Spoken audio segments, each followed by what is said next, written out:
going on, man? What's going on? We in a new episode of I Ain't Seen Ish, episode 7. Your latest movie and TV news. We about to get it started. Waiting to see if a couple people gonna jump in here. Let's go. Got a lot to talk about, man. A lot to talk about. What's going on? What's going on? YouTube, what's going on?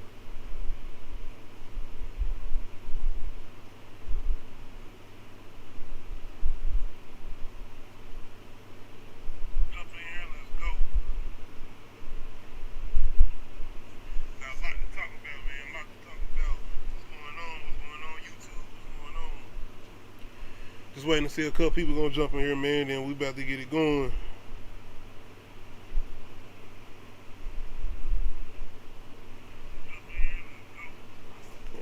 Oh, shit, like moving slow.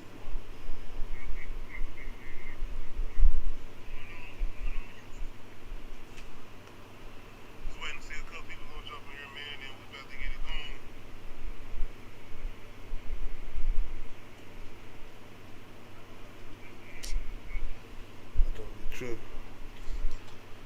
What's going on, YouTube? What's going on? Shout out to my subscribers, man.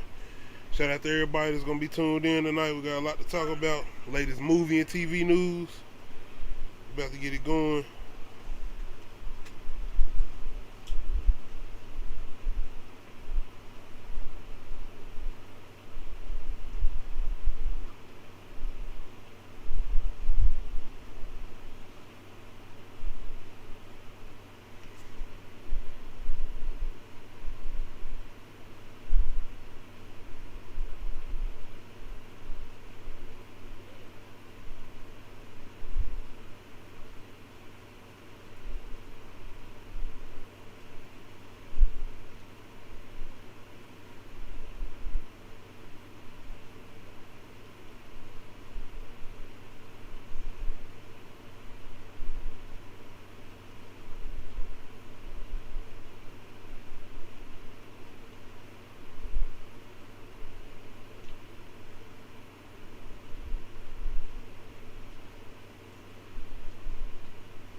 What's going on? Let's get it, man. We here now.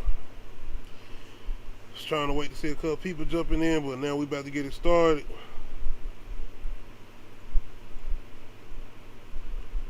Said still making sure everything good.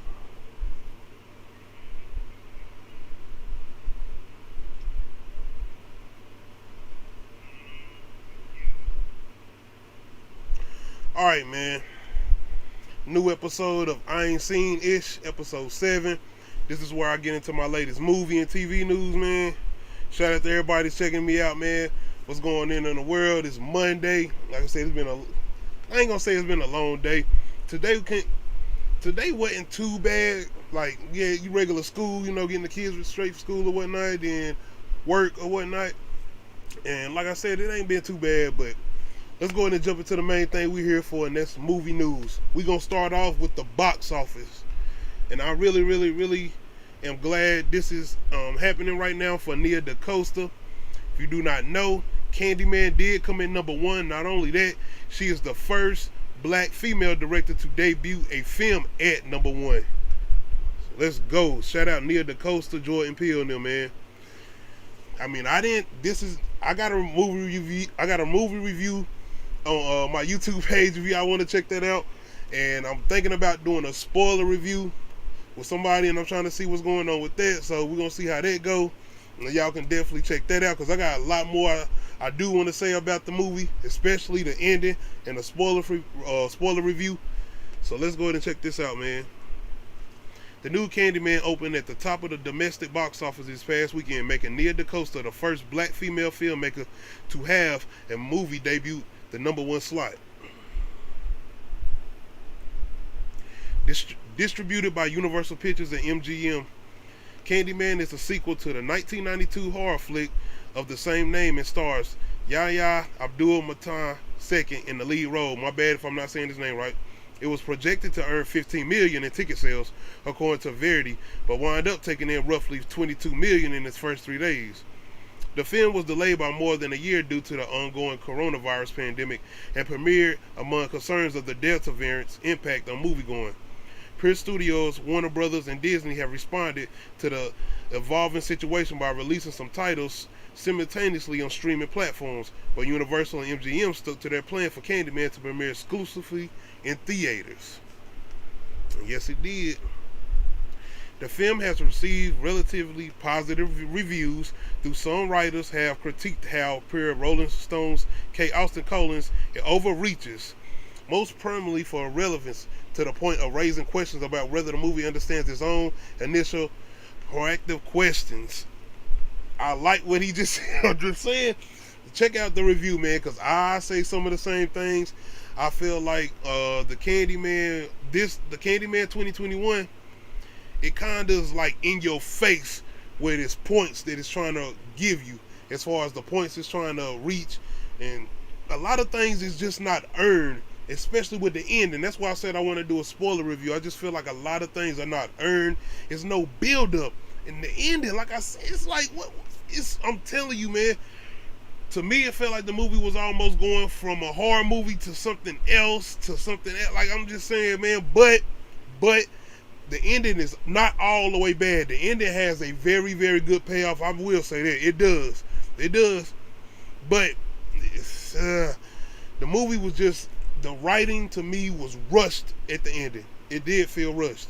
And I'm not trying to go into no big review right here, but what I can say is that the movie was just not bad. It wasn't a bad movie.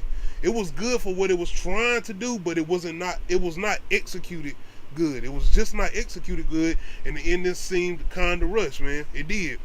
And I felt like I like what they was trying to do. That's the thing. I like what they was trying to do with the whole Candyman origin and giving Candyman some relevancy, but I feel like they could have done so much of a better job with it. Like, it was a potential with what they was trying to do. It was.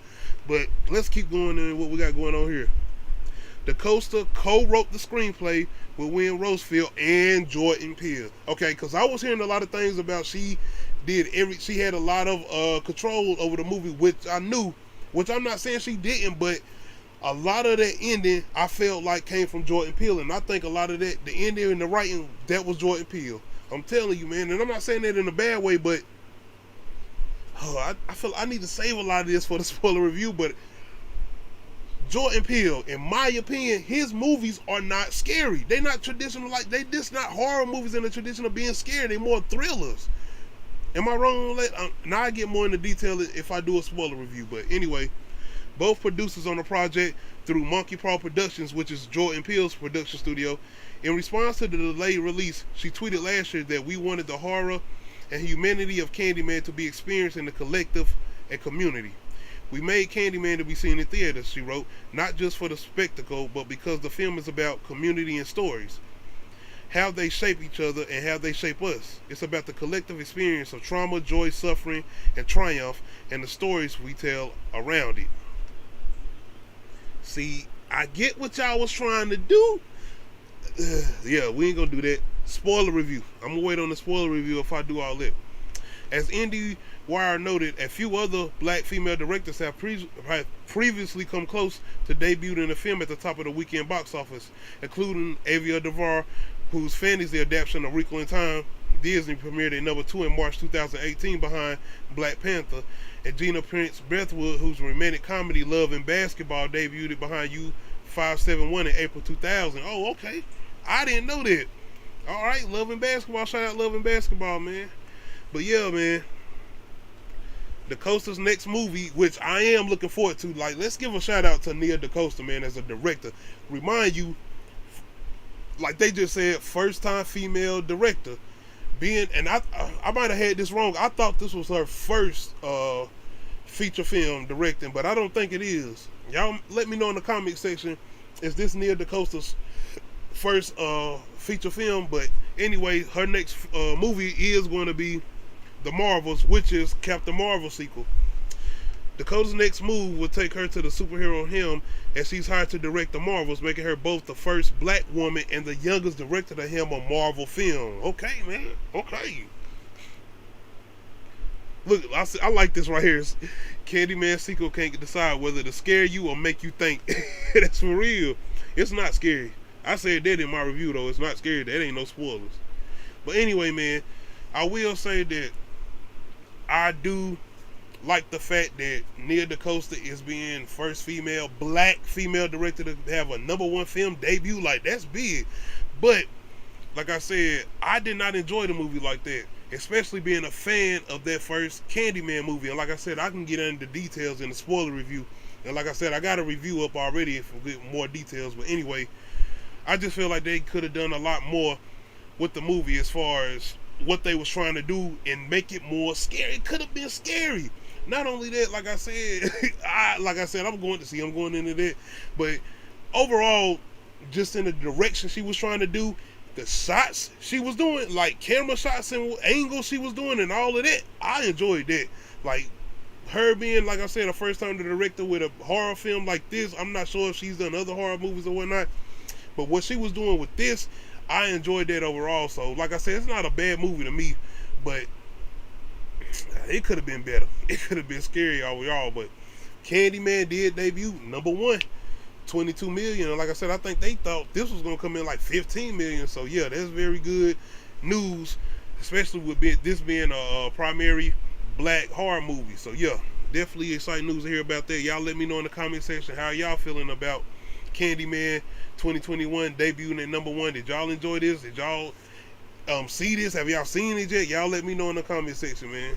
Definitely let me know. So we still good. Okay, we still good. I'm still at the bottom. Okay. My bad, y'all. I'm trying to make sure we good.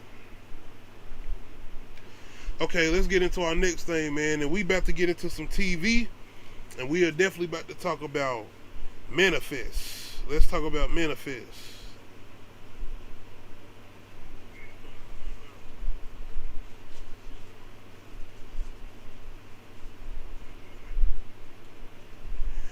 Alright, man. I can't say I'm super excited about this news. To be honest, I got started on season 3, but I got a review on my YouTube page about Manifest and where I got with it. But like I said, I honestly enjoyed it when it first started off. Like, it was must watch for me as far as like the first couple episodes in the first season. Like the first like 5 episodes, I was like, I gotta see what's going on. I gotta see what happened with this plane. One of the main reasons I kept watching this, and that's the first season, is just to see what was gonna happen with the plane, which I figured they weren't gonna tell us that. But I just overall I stopped enjoying it as much as I thought I was gonna enjoy it. I felt like this was trying to be too many different things, but that ain't even the main problem. I feel like they didn't give us characters I really enjoyed that much. I mean, I was like, man, these characters is not that likable. I'm just saying. I feel like this was trying to be Lost, Prison Break, and a little bit of Law and Order SUV with trying to solve these little cases or whatnot. I mean, especially in that first season when she was trying to find the little girls or whatnot, man. But anyway, I will say, hearing this news that we getting today, well, not today, but hearing this recent news, I feel like it does kind of make me want to jump on and finish watching it to let it play out, because if I'm not mistaken, we are going to get a 4th season, but it's supposed to be the final season. So I'm like, okay, cool. Let me go ahead and finish this up so I can go ahead and see where this plane came from, what happened with the plane, the pilot who came back and what. I need to find out what happened and what's going on, since I already dived into it and was watching it from season 1 to season 3 anyway. So let's go ahead and see this information right now from Manifest season 4. It's official. Manifest is coming back to life on Netflix. According to Deadline, the popular sci-fi show is being revived on Netflix for a 4th and final season after a fan-led campaign to save Manifest. Really, the movie, I mean, not the movie, but that's where I started watching it, was on Netflix, and it was like a #1 for a long time. It stars Josh Dallas and Melissa Roxburgh as expected return for the 20-episode run, which will stream exclusively on Netflix as a nod to Flight 828. The news was announced on August 28th at 8:28 a.m. Okay, I see what they did right there. According to Deadline, Manifest producers are doing all they can do to prepare the show be saved from... Oh, this is old news. Alright, this old stuff. But yeah, we are getting a Manifest season 4 and final season on Netflix, and this does make me curious to go and finish season 3. Like I said, I ain't even finished season 3. I went into like the first 2 episodes and kinda was watching it, but I just man, the characters, man, I just can't. The thing about Lost, and no matter how you feel about Lost, even if you don't like the ending of Lost, you enjoy those characters, right? Like you enjoyed the doctor, you enjoy like what's the little boy name? Damn, oh man, you enjoy those characters all around, man. It's been a minute since I watched Lost. I can't remember everybody's name, but I enjoyed those characters. You know who I'm talking about. The little boy who got lost with the others, the bald-headed dude who couldn't walk, but he started being able to walk when he got on the island or whatnot. Like these are interesting characters. All these characters remain interesting throughout the season on Lost. With this, and this, like I said, this show reminds me of Lost, because like I said, all of them coming back after 5 years or whatnot, not knowing what happened with the plane or whatnot, like this big mystery or whatnot, similar to Lost. But anyway, it does make me want to go check out the rest of season 3 of Manifest. If I'm not mistaken, they just added the rest of season 3 on Netflix. But y'all let me know in the comment section how y'all feeling about Manifest coming back and being revived on Netflix. Are y'all gonna be checking it out? If y'all were a fan of Manifest, if you haven't seen Manifest, does this make you want to go and try to check it out? Because I mean, this is big. Like, this was canceled, and you don't really hear this news now, but this is a new day and age. You got all these streaming services, and a lot of things can happen, because I think this done happened with a couple shows, if I'm not mistaken, especially with Netflix. But y'all let me know in the comment section how y'all feel about Manifest being revived on Netflix. Okay, that's TV news. Now we about to jump back into some movie news. And this to me is really, really exciting. Not because I'm a fan of Expendables. Like, I'm kind of a fan of the first and second one. Like, I feel like it was a little too goofy for me. I feel like they could have done more. They could have done better action sequences, being that they got all these people, but I know they old, but still, they could have done better action sequences. I feel like could have been better storytelling. You could have had better people could have been at stakes. But I feel like the second one was a lot better with Jean-Claude Van Damme. I do feel like the second one was a lot better, but let's go ahead and jump into this. But one of the reasons I'm excited about this, I'm a huge fan of 50 Cent. I'm loving what 50 Cent is doing with all his TV shows, BMF, the Power Universe, Power Book 1, Book 2, Power Book 3, Power Book 4, and all that. He got a show on ABC, which was recently canceled, but I think it's coming back on IMDb, something like that. I don't know, but it's called For Life. Should definitely check that out. He got BMF coming out. But anyway, just overall, I like 50 Cent as an actor too, and I enjoy seeing him in things. So let's go and jump into this news, man. The Expendables 4. The Expendables 4 is in the works at Lionsgate and Millennium Media. Sylvester Stallone, Jason Statham, Dolph Lundgren, and Randy Couture will return for the 4th installment in the action thriller franchise. Deadline confirmed Monday. In addition, Curtis 50 Cent Jackson, Megan Fox, Tony Jaa have joined the new film. Hold on. Tony Jaa. Y'all, Tony Jaa, the Protector, he been in a bunch of things that he ain't been used right in a couple of the movies he been in. That then, what's the Fast and Furious? What's the other shit? Triple X with Vin Diesel, man. But anyway, I'm a fan of Tony Jaa, especially the movie Protector. If you ain't seen The Protector, it's called Quentin Tarantino Presents The Protector. If you ain't seen that, it's starring Tony Jaa. Check that out, bro. It's a good kung fu movie. The Expendables 4 is being written by Spencer Cohen and directed by Scott Wayne. The project will begin production in the fall. Lionsgate will release the film in the United States, Canada, and the United Kingdom. The Hollywood Reporter said the new movie will center on Lee Christmas, Jason Statham's character. Fox will play the female lead, Megan Fox. Wow, really? We gonna do that? She might. Alright, man, I ain't gonna. The original Expendables opened in theaters in 2010 and was followed by the Expendables 2 in 2012 and the Expendables 3. They brought Wesley Snipes in Expendables 3 and made it PG-13. Anyway, the film series follows a group of elite mercenaries. Jackson recently starred on the Starz series Power and had a recurring role on For Life. Fox most recently starred in the horror action film To Death. Alright, man. Like I said, I'm excited about this. Like I said, for the main reason, 50 Cent is going to be in this playing the main character. And being that they got Sylvester Stallone, Dolph Lundgren, Randy Couture coming back, but I'm really excited that Jason Statham coming back, because out of all of them, he the main one that can really still do the moving and whatnot.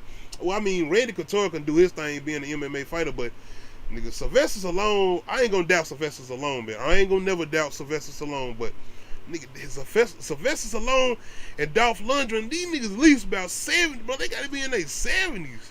But shout out to them, they doing their thing. I mean, look at Denzel and them, they out here still doing their action movies and whatnot. So I can't play Sylvester Stallone, man, and I'm really enjoy what he did with Creed and Michael B. Jordan, and I think he got I might, I don't know if I'm gonna get into that, but it's some news. He got something coming out called Samaritan, where he gonna be playing like a superhero or something. And I heard some things, because they recently did something called a CinemaCon, and they had a bunch of trailers shown. They ain't had none of the trailers come out, I don't think, but they had a bunch of things going on where it looks like he's going to be playing some type of superhero, and it sounds like it's like got some good feedback, so definitely going to be interested in hearing about that. But as far as the Expendables 4, I'm excited to hear about this, especially 50 Cent being in it, and I hope they're going to be doing some John Wick style fighting, like some one takes or whatnot. 50 Cent, you come on, bro, you got to do some fighting scenes, bro. We got to get some good fighting scenes with you, man. Anyway, I am excited to hear about this. Y'all let me know in the comment section, how are y'all feeling about these newer cast members that are going to be joining the Expendable series? Are y'all feeling this? Are y'all liking this? Are y'all not feeling this or whatnot? Y'all let me know in the comment section, man. Let's get into some more things, man. We staying with movies? Yeah. This is a more exciting news. I am very, very excited about hearing this, man. The images, though, I mean, I got to wait till the movie come out, but these images, new images for the Resident Evil movie reboot tease a more fateful adaptation.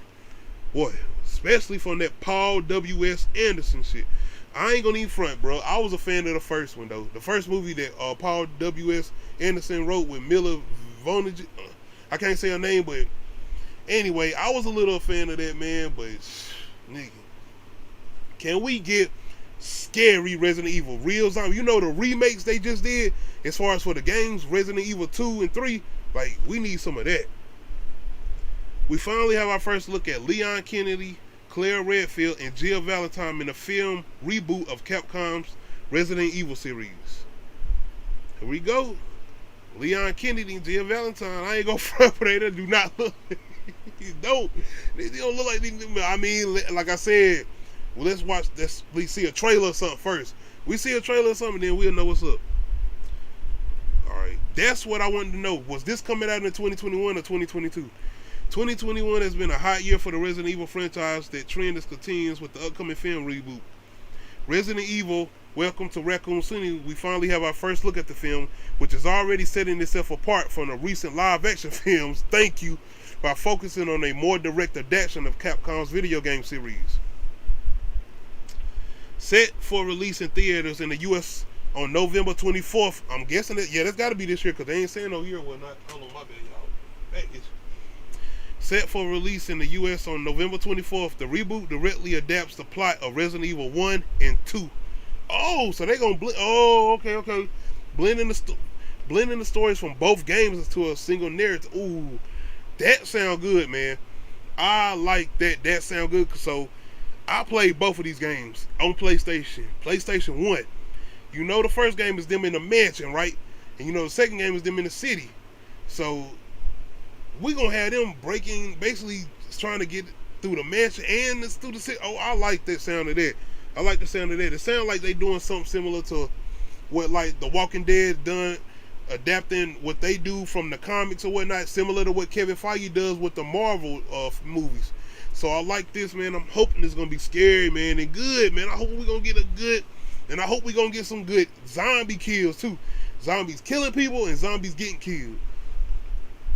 As reported by IGN, Welcome to Raccoon City's director Johannes Roberts stated that this reboot is about returning to the source material, capturing the same dark atmosphere and sense of dread that the video games lean heavy into. So you talking about running out of ammo, like trying to get a, oh, that's what I'm talking about. This sounds like it's gonna be scary and dark. Like that's what I'm talking about. More serious tone. In the first images released for the movie, we see the first look at the core cast, which includes Resident Evil's Jill Valentine, Hannah John Kamen, Chris Redfield, Robbie Amell, and Albert Wesker, Tom Hooper. Resident Evil 2's Leon Kennedy and Claire Redfield also play a key part in Welcome to Raccoon City story. Alright, man. One thing I want to say before I get further into this story is, don't Netflix got a live action one they doing too? Because I heard something about somebody else playing Albert Whisker and supposed to be my man off the wire. Like, that's kind of confusing, ain't it? Like, because if I'm not mistaken, this is two different things. Like, Netflix got one coming out, and this is a whole different thing too. But, yo, let's go ahead and keep going, man. The release images gave us a peek at the characters and settings for the movie. In the above image, we see the trio of STARS officers who find themselves trapped in a Spencer mansion filled with zombies. Another image gave us a look at the outfits for Leon and Claire, which pulled from the 2019 remake of Resident Evil 2. Like I said, the remake. This film will also mark the live action debut of Lisa Trevor, the mutated monster from the 2002 remake of the original Resident Evil. Whoa, I didn't see that. We got to keep going down. Lisa Trevor quickly became a fan favorite character, stalking players throughout the halls of the Spencer estate, and appears to have a significant presence in the movie. Yes, man. This sounds like we getting some scary shit. We gonna get some scary Resident Evil, man. This is what this sounds like. And I am excited to hear that. Here's what they sound like. Like, they are taking all that. That's what I'm saying about the remake. The remake, like, this shit hard. It's scary. Like, come on, man. That's what I'm talking about. Let's get that. As a refresher, this is the second upcoming live action project in the works for the Resident Evil franchise. This is what I thought. I was thinking that. In addition to this film, another project is Netflix's television prequel to the Resident Evil series. Okay, Netflix is doing like a TV style type to Resident Evil. They doing a prequel, which will have close ties to the video game series. These two projects mark a significant shift away from the previous live action film starring Mila Jovovich, all of which had an original action heavy story that featured franchise characters as a supporting cast. That's what I'm saying, brother. We need that. In an interview with IGN, Roberts explained that the horror aspect was what he wanted. Look, the horror aspect, you see what he's saying? The scary tone, thank you, was what he wanted to focus on with the latest film, and says the developers at Capcom were pleased with the results. I wanted to go back to the horror of it all. I wanted scares and atmosphere rather than full-on action. Y'all hear this? Y'all hear? This is what we getting in this new Resident Evil. So I ain't even worried about these pictures or whatnot. This gonna sound like this what we getting, but hold on. The director told IGN, I think fans of the game felt the same. They wanted to see the iconic characters and locations and feel that the movie was more in line with the Resident Evil game world. He noted as well Capcom's cooperation with the movie production. We actually got blueprints from them on designs of the Spencer Mansion and Raccoon police stations in order to recreate them as perfectly as we could. Alright, man, this all sounds good, man. Like I said, that's what I wanted to know. Are we getting some scary shit? Are we getting scary tone, man? Like I said, we gotta wait though, because you seen what we got with Mortal Kombat, and niggas, man, come on, niggas wasn't even fighting. We ain't getting no good fighting, none of that. So yeah, but he do sound like he is trying to come in and give us something. And we got two separate things, like a movie and a television thing coming from Netflix. So I am excited about this, man. Y'all let me know in the comment section, how are y'all feeling about this new new Resident Evil, not Netflix, but this new Resident Evil movie that's going to be coming out and stand to the roots of the video game, the tradition of the video game. That sounds awesome to me. I'm loving this news, man. I cannot wait to see what they're going to do. I can't wait till a first trailer come out. And it sounds like this coming out this year, so hold on. If this coming out in November, we definitely should be getting a trailer soon. But being that they just released these images, we should be definitely getting one. So definitely excited about hearing this, man. Let's go to our next thing. Now we going to some TV news. I am a huge fan of You. I watched the first, I didn't know nothing about this. I was seeing memes about this, and I was like, man, what is this? Why is people talking about this? What's going on with this? So me and my wife decided to check this out. You, season 1 and 2 on Netflix, and instantly, man, it was must watch. I had to keep watching it. Next episode, binge watching it, going straight through it, and I'm excited to hear about this news that we are getting a premiere date on Netflix for You Season 3. Feel like it's been forever. Andre. Shout out Andre 3000. Shout out Outkast, man. Netflix has set October 15th for the Season 3 premiere for hit drama series You. We getting it this year. Yes, thank you. That's what I want to know. Are we going to have to wait to 2022? So we getting it this year in Halloween time? Like, come on, man. We getting Halloween Kills. We getting You on Netflix. Come on, man. You can watch the date announcement above. Starring Penn Badgley and Victoria Pennerin, You is developed by Sarah Gamble and Greg Berlanti, based on Caroline Kempin's best-selling books You and Hidden Bodies. You's second season ranked at number 5 on Netflix top 10 list of its most popular series in 2019, just days after its release. Yes, sir.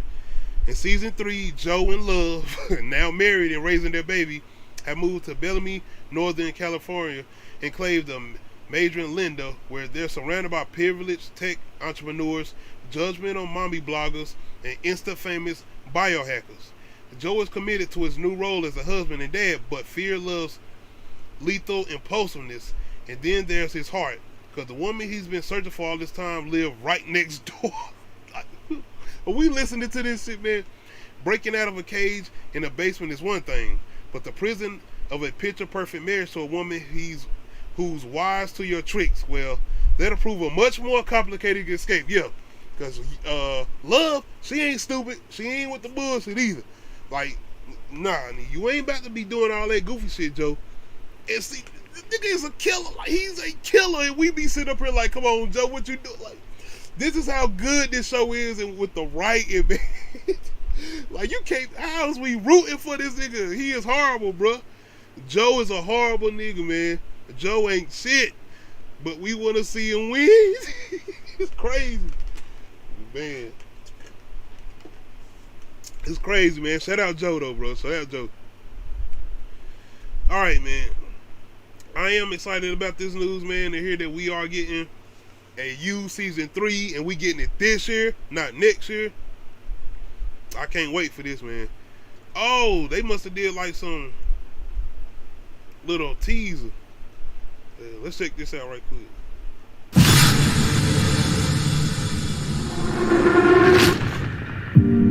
People these days will name their kids anything to get attention. And despite your mother's background and your grandma's determination to refer to you as 40 reincarnated, I know better. A boy is not what we expected, and I would be lying if I said the thought of a mini-me was purely exciting and not without challenges. Let's just say, I'm hoping you'll do as I say, not as I do. But for you, I can change. I'll be a man you look up to, a man you will be proud to call Dad. So, what to call you? A name that's strong but not intimidating. Classic but not basic. Literary, of course, because you will grow up in a house full of books. Henry. Choosing your name is the first of a lifetime of decisions I'll make to give you the best life possible, to protect you, to shape who you will become.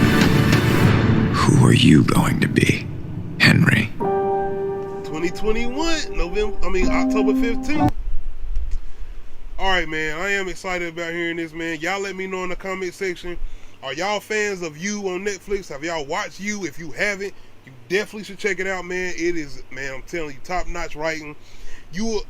This is that show that you love to hate because you not supposed to like this dude. This dude is not a good character at all. Our main character, Joe, is not a good character at all, but man, y'all let me know in the comment section. Are y'all looking forward to You Season 3, man? All right, hold on, I gotta make sure we still good. Make sure we still straight. All right. Let's go into our next thing, and we back into the movies. The Batman. This is probably one of the most anticipated movies besides Spider-Man No Way Home. Definitely got to be the Batman, directed by Matt Reeves, starring Robert Pattinson, man. But we are going to get into some I'm not sure this is like legit news or whatnot. This could possibly be fake or not, but it sounds like it's because as far as I know, they have been doing test screenings for Batman, because it recently wrapped filming and all that and whatnot, and they already did post-production and whatnot. So now they are getting into the process of just test screenings and whatnot, and now we look like we got some information about possible test screenings for the Batman, directed by Matt Reeves. So let's go. While most of the superhero media and jar fan public attention has been focused on Spider-Man No Way Home, thanks to the trailer finally being released, we have now been reminded that there is another upcoming comic book movie that is just as highly anticipated, thanks to a confirmed test screening of Matt Reeves' The Batman and the reaction that has appeared online following it. While the movie is mostly shrouded in an unusual cloak of mystery that is draped around the biggest movies, and those who saw the test screenings were asked not to share details about the secretive event, it seems that hasn't stopped some small, interesting tidbits escaping. So let's see what we're talking about. I know someone who has seen a Batman, friend of mine. Man, you don't sound legit. Nah, man. There may have been any major spoilers involved, but the information shared by Twitter user, I can't say, Blurry Angel, who says the information came from someone he knows who was at the screening, does seem to stack up with the little that is known about the movie. While the information is still set to be seen as speculation, basically. The same user has shared many such updates in the past for reasonable accuracy. So they basically saying this person is good with their information. From the information detailed across string of tweets, the main takeaway seems that the Batman will be taking a much darker route. I mean, okay, Christopher Nolan has done that, than some of the previous outings of The Dark Knight. Haven't seen it described as a horror movie. Whoa.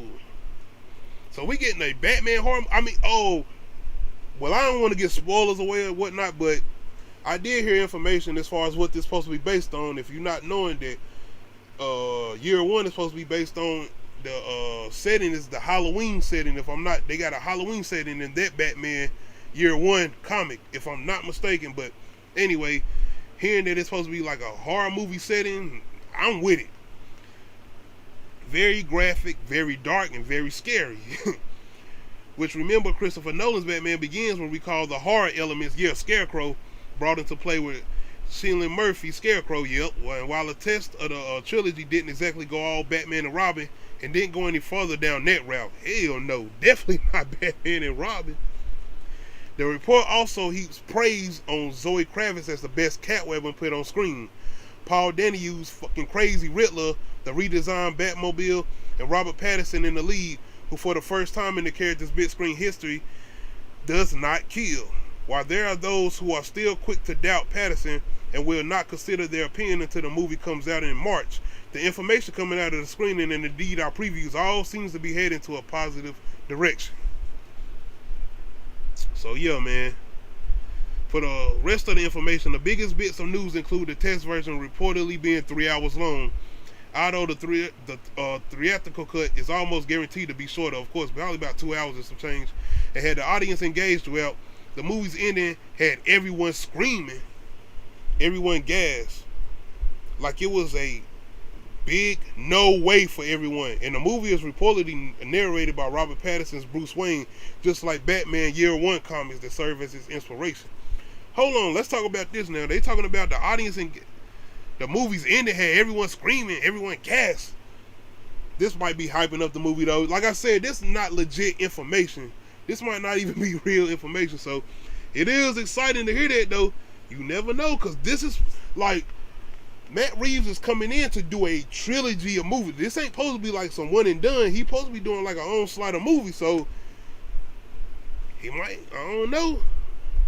This is exciting though to hear. So yeah, man, to hear these test screening reactions and to hear this information about this darker tone and it's supposed to be scary, like to hear that it's supposed to be like, to use the word scary to describe this is like, okay, what we doing? Like, what we doing? And I'm just excited overall, man. I'm huge Batman fan. Been watching Batman since Tim Burton movies, nigga. Batman Returns with what was my girl, like Danny DeVito, Penguin. and all of that, man. You talking about Christopher Walken in there and whatnot, leading up to them damn Batmans with Arnold Schwarzenegger, George Clooney, them, man, Val Kilmer, Jim Carrey, leading up to Christopher Nolan's, bruh. All three of them are good. All three of them. That's Batman trilogy right there. Christopher Nolan's is definitely on par, man. I'm definitely fan favorite. Come on, we ain't got to talk about Dark Knight, Heath Ledger, Joker. But anyway, man, y'all let me know in the comment section how y'all feeling about this information on these test screenings for the Batman. Is this something that you want to hear? Are y'all looking more for it after you hearing this information about seeing the Batman? Let me know, man. Let's go to our next thing. And now we're talking about TV. This information came out last week, man. Y'all probably done heard a little bit about this, but we have a TV series that's supposed to be based on The Wood, which, had Omar Epps, Taye Diggs. I can't remember the other dude's name, man. But that's one of my favorite movies, man. I come from North Carolina. I like sports. Bro, that's my movie. This is my movie, man. But to hear that they're going to be doing a series on it, that's crazy. To hear they doing a series on it, I hope they're going to have some of the same people involved in it, man. Like I said, this is one of them, definitely a cult classic, man. Oh, you think my sister Hope? No, I think she pretty. I'm definitely one of my favorites, bro. Let's see what we got going on. Hold on. I might not pass information. I'm going too far. Showtime announced the TV adaptation of the 1999 romantic comedy The Wood is in the works at their virtual television critics association presentation. The Wood star Omar Epps is Mike, Taye Diggs is Roland, and Richard T. Jones. Damn, how I can't remember Richard T. Jones. He done been in a bunch of shit as Slim. The movie followed three black men born and raised in the gentrifying suburb of Inglewood as they reflect on a lifelong friendship through the decades. It is an honest look at men trying to navigate love, and your black card will be revoked if you didn't already watch it. Yeah, man, this is a classic, like I said. The TV adaptation is described as an honest look at friendship and dating from the perspective of three young black males born and raised in the gentrifying LA suburb of Inglewood, family referred to by locals as the City of Champions. The trio struggles to balance fatherhood, ambition, and loyalty, force them to question if they are growing apart or closer together. I wonder if we're going to get some cameos. That would be off the chain if we got some cameos from the original people. Richard Famima, who directed and co-created the film, will be directing the pilot. That's what's up. That's what I was wondering. We're going to have some of the same people in here. Although it is not confirmed that the original cast will be making appearances in the TV series, we know the project will acknowledge the characters of the film while highlighting a group of young black men and women trying to navigate love, life, and lights of the gram. Okay. So definitely going to be updated, social media and all that. But yeah, I'm thinking that they definitely going to have them here. They going to have them here. Come on, you know they going to make some type of cameo. And, yeah, they going to do Omar Epps now. Because I'm like, how they going to do the younger version of him? But they definitely going to have Omar Epps and them in here, man. Make a cameo. Taye Diggs and them. Definitely, bro. Definitely. But yeah, I'm excited to hear about this, man, to see what they're going to do with this. Showtime, you know, they do the Shy. So I'm definitely thinking they're going to do some definitely feel like it's in good hands as far as being at Showtime. Y'all let me know in the comment section, man, how y'all feeling about The Wood movie being adapted into a TV version on Showtime. Do y'all think this is a good thing? Are y'all excited to hear about this, man, that this is a cult classic movie, man? Y'all let me know in the comment section, man. I'm definitely looking forward to this. I'm definitely going to check it out, man. Let's jump into our next thing, and we heading back to the movies from TV. We're going to talk about The Black Phone. This is a horror movie that's going to be coming out, and this is starring, hold on, y'all. Let me make sure we still good. Okay. This is a horror movie that's going to be produced by Blumhouse, Jason Blum, and it's directed by Scott Dickerson and starring Ethan Hawke. And Scott Dickerson and Ethan Hawke did Sinister together. So I'm really excited about hearing about this. This is definitely going to be probably scary. And if you don't know, I don't think Scott Dickerson, because you know Scott Dickerson was doing Doctor Strange, and I don't think he stopped doing that because of this. I think they had creative difficulties or whatever. But finally, Finally, something scarier than the COVID-19 Delta variant has come out at CinemaCon 2021. Universal Pictures unveiled a packed thriller for its upcoming Blumhouse horror thriller, The Black Phone, on Wednesday during a presentation at the annual convention of movie theater owners in Las Vegas. Reuniting Ethan Hawke with his sinister writer-director Scott Dickerson, the project is adapting a short story by Joe Hill. Hawke delivers a bone-chilling performance as an unnamed villain. Oh, Ethan Hawke playing a villain? Okay, that's what's up. A character he says breaks with his no bad guys rule while introducing the clip. The Black Phone follows an adopted boy locked in a basement that's stained with the blood of half a dozen other murdered children. Oh my goodness.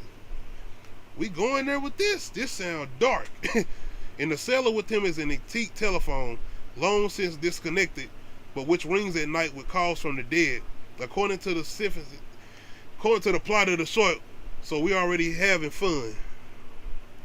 Hawke appears at first glance in white face paint, a top hat, struggling with falling grocery bags beside a totally unsuspicious beat-up black van. My bad, y'all. I'm just picturing this in my head, and this shit sounds scary the way I'm picturing it. He lures the film's young lead, Mason Thames, watching from afar with tales of being a part-time magician. Before we know it, we're in a aforementioned murder basement, and the phone starts ringing. In a pre-taped speech from the ambitions, Hawke said the Blumhouse founder Jason Blum had previously called Sinister the scariest movie he's ever worked on, but The Black Phone has now taken that title. Now this do sound scary. Like, I'm like looking at this, the sound of it, and me, like just the way they describing it sound fucking scary. Like, this sound crazy. Dickerson is fully flexing his comfort zone after leaving low-budget horror to him the first Doctor Strange film at Marvel. He departed the sequel Doctor Strange and the Multiverse of Madness last year following creative differences. Yeah. The Black Phone teaser, which Verity may or may not have watched from behind both hands, see the narrative firing on multiple cylinders. So yeah. I'm definitely excited about hearing about this, man. The Sinister, I don't care what nobody say about the ending. I enjoyed that movie all the way throughout. I think it's them the videotapes in Sinister, man. And it sounds like he's trying to do some similar, not similar to Sinister, but the formula he's doing. And talking about Ethan Hawke in whiteface and a top hat magician, and like, this shit sound crazy and it sounds scary. So I'm definitely excited that Ethan Hawke might start in, like, he might be that next new villain, horror movie villain or some shit. Like, you never know. So yeah, I'm excited to hear about this. Y'all let me know in the comment section, how are y'all feeling about this news about the Black Phone coming from Blumhouse? And you know, when it comes to Blumhouse and horror movies, they do not miss as far as I'm concerned. I feel like that, honestly. But y'all let me know how y'all feeling about this, man. Making sure we good, man. Make sure I ain't got my top hat on.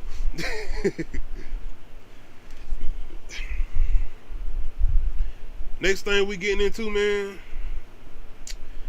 Let's talk about ATL 2.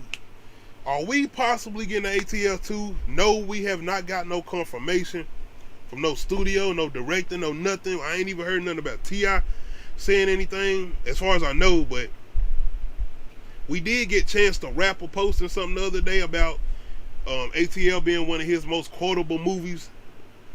And then we got like a little trailer tease or something from like Jackie Long. If you don't know who Jackie Long is, he's in the movie.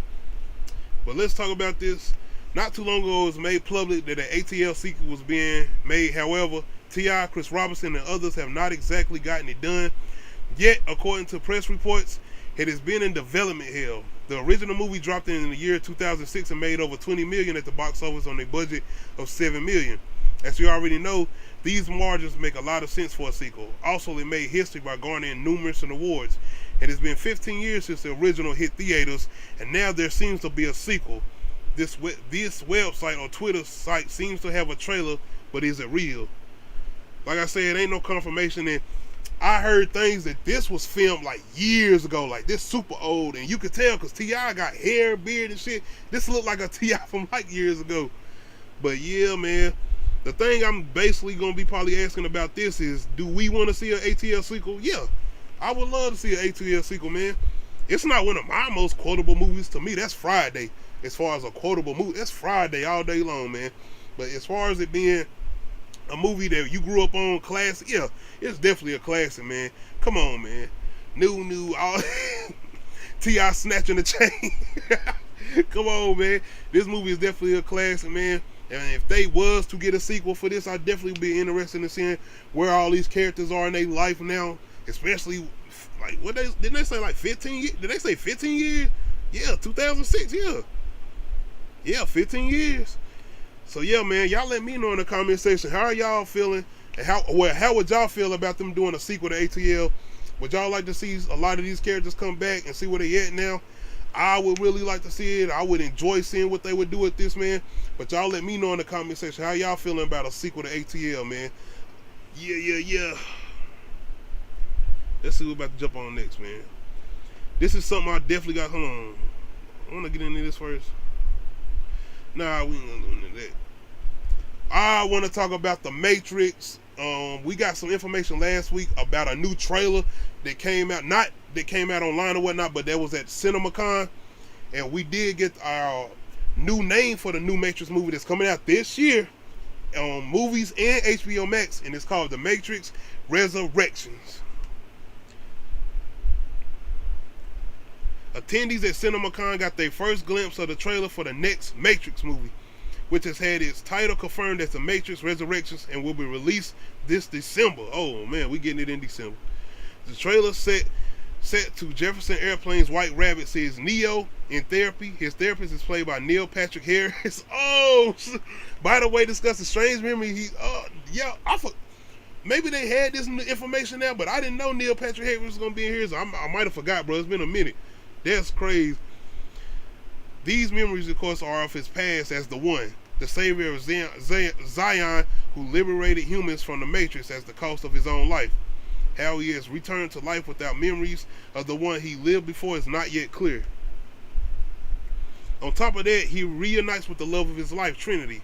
But while their first meeting was an underground club blaring Rob Zombie over the speakers, this reunion is a brightly lit cafe during the day. But Trinity also notices something strange, asking, have we met before? So both of them don't even know each other. And soon history repeats itself as a mysterious man in black offers Neo the choice between a red and blue pill. Is this Morpheus? And a chance to discover the truth. But this man is not Morpheus. And it's unclear whether humans have truly been liberated from the machines or if the world has returned to the chaos that the One and the people of Zion helped to free them from. So this sounds like the description of the trailer that we have not seen yet. Leo Wachowski returns to direct. It was two people, it was two the Wachowski brothers or whatnot, but it's only one doing it this time. Returns to direct the Matrix Resurrections, which also stars Yahya Matamet too, who recently just did Candyman. He bro is going in. Jessica Hamwick, Jeffrey Groom, Jada Pinkett Smith. Oh, Jada coming back too. That's what's up. Dale Burnett. This film, which is produced by Warner Brothers and Village Roadshow, is set for release on December 22nd. Alright, man.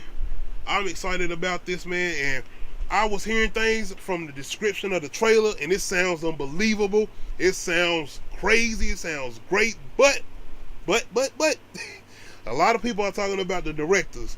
And if you know, besides them two sequels, that a lot of people don't like those Matrix sequels. They got a lot of movies people do not like. Jupiter the Ascending, I think that's what it's called. It's a lot of movies not a lot, but majority of their movies they did after the Matrix, a lot of people don't like. They not critically received well, but I feel like this is their baby. This is something this is that original, bro. This is what they came in with the Game and changed. Action movies, slow motion, bullet time, all that. So I'm excited to see this. I can't wait till a trailer drop. I can't wait to see what they have done with this. If they revamping, if we gonna get some new kind of action sequences, like what they did with bringing in with what they was doing with their first Matrix. I'm excited to see this, man. It's coming out this year. I'm ready for a trailer. Y'all let me know in the comment section, though, man. How are y'all feeling about this new Matrix movie that's about to come out? Are y'all ready for a trailer? Are y'all excited to see what they are doing with the Matrix? Hearing this plot. Is Neo gonna have the long hair with the beard, or he doing John Wick? What's up? Is he gonna be looking like this nigga? What's up, man? But y'all let me know in the comment section how y'all feeling about this, man. Alright, man, I'm about to get up out of here. That was my latest movie and TV news for the day. I appreciate anybody who came through and checked me out, man. Like I said, we got a lot going on. A new episode of Uncut Ish Talk should be dropping this week. You know that's where I do my music talk, my life talk, just regular basic talk that's not movies and TV. But y'all, appreciate anybody that did check me out, man, for the newest episode of I Ain't Seen Ish, episode 7, latest on the movie and TV news, man. Hit that like button, hit that subscribe button. This is the road to 300 subs. Shout out to all my subscribers, man. Don't forget to hit that notification bell to let you know when I upload new videos, man.